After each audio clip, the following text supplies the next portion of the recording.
Some people on the naughty list get cold for Christmas. Some of us get karma. And trust me, when you're cracking jokes about a kid with a head so massive it's got its own orbit, the universe takes notes.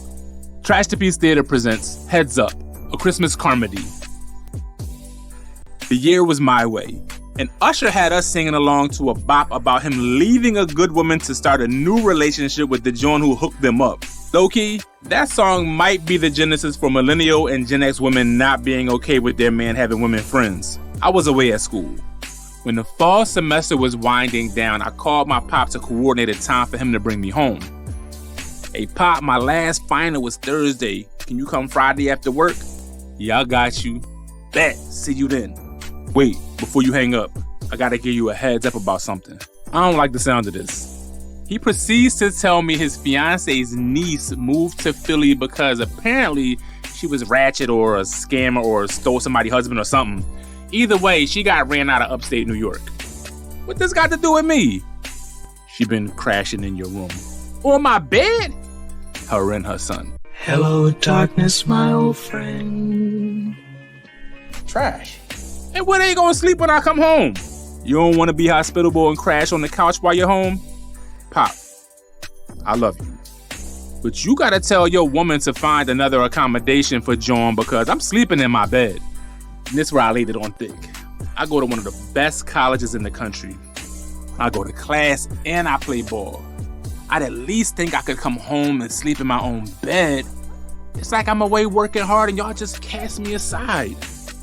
That cracked the armor, but he was still hedging, so I threw the knockout blow. I'm gonna sleep in my own bed, Dad.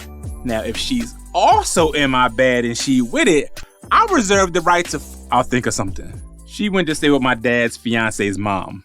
Wow, that's pretty manipulative. I met John for the first time on Christmas Eve when we were over at my dad's fiance's mom's house. I drove down north, parked the car outside of my old house, scooped my homie, and walked the 5 blocks from 22nd in Indiana to 26th in Clearfield. My dad's girlfriend's mom's niece had a son.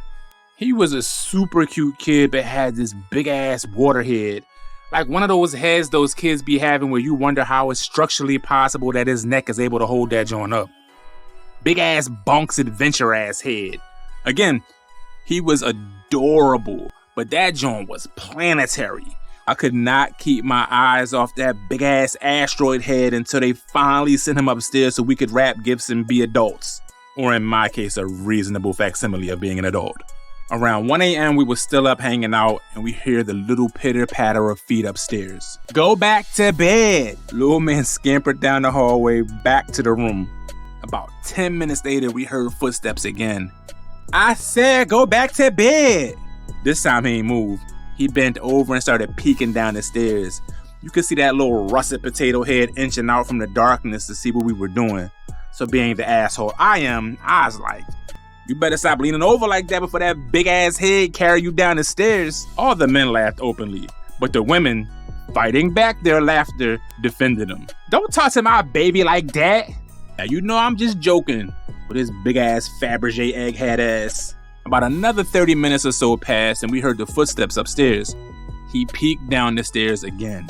Hey, chill before you fall.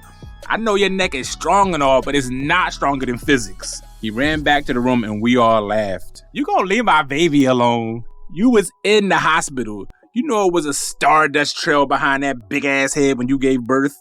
You know it's bad luck to be talking about babies when you don't have none. I mean, it's cool. I'ma just rub his head like the Showtime at the Apollo log for good luck. Another 30 or so minutes passed and he tiptoed down the hall and peeked down the stairs again. Hey, Isaac Newton, gravity about to take hold of that head and yank you down them stairs, young boy. Leave him alone. His head is not that. Before she could even get the word out, you could see young boy slowly tipping over. His neck was an audacious, courageous bastard. It fought the good fight, but ultimately it failed. He just kept tipping until he fell down the stairs and stopped on the landing, going headfirst into the wall. Everybody jumped up startled, but he didn't even cry. Just kind of sat there stunned, then stood up and smiled, happy that he was able to come downstairs by default. We all ran over to the scene. Now you care. Oh my God, are you okay? I think he's okay. Oh, nah, I was talking to the wall. Are you okay? Did he hurt you? The women got pissed at me, but he laughed about it. John took him upstairs to tuck him and that big-ass head back in. We chilled for a little while longer, bringing it back up and laughing. And finally, I got tired. My homie had to go home, and I didn't want to spend the night there, so we grabbed our coats. Son, it's like 3 a.m. Just stay here. Nah, Pop, I want to sleep in my own bed. Plus, I don't want the homie that had to walk home by himself. We good. Meanwhile, the truth was I had some John coming over the crib since everybody wasn't going to be there. Started the 5-block walk back to the block. Yo, you think it was wrong to laugh at a toddler falling down the stairs and hitting his head? Nah, God got a sense of humor. We just kept replaying that joint in our heads as we walked down Clearfield. And maybe if we weren't still laughing at that ginormous head and his poor neck, we may have been more aware of our surroundings. Hey, yo, run your fucking pockets. Ah! Both of y'all, get that shit the fuck up. And that's what we did.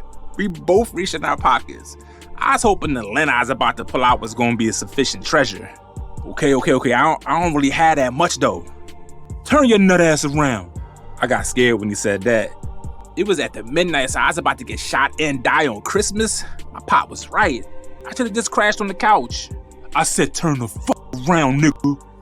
Okay, you got it. That had to be the slowest turn in the history of slow turns. Little Perry, I thought that was you. Nigga, what the fuck is you doing out here this time of night? Huh? Don't you know it's killers out in these streets this time of night, dickhead? I was thinking to myself, yeah, nigga, you. Get your dumb ass in the house before someone try to fucking rob you.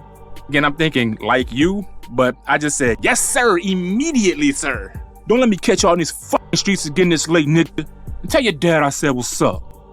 I ain't even think to ask that man what his name was. We just power walked the rest of the way down them North Philly barren streets. Still think God has a sense of humor?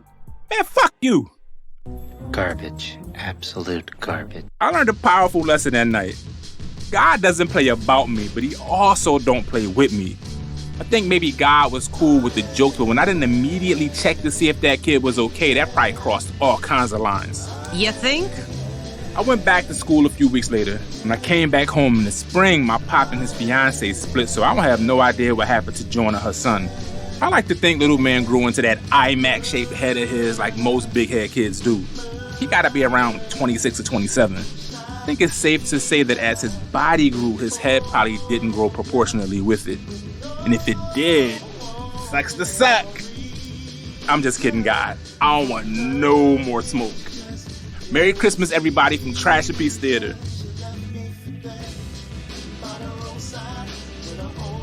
If you enjoyed this John and Felt scene, hit the subscribe button, drop a like, or feel free to share your similar story in the comments. If you belong to a forum or a group chat, please drop the link there as well. All of these help the channel and community grow. If you want to help further, you can become a channel member or Patreon member and receive early and uncut episodes as well as bonus bin episodes.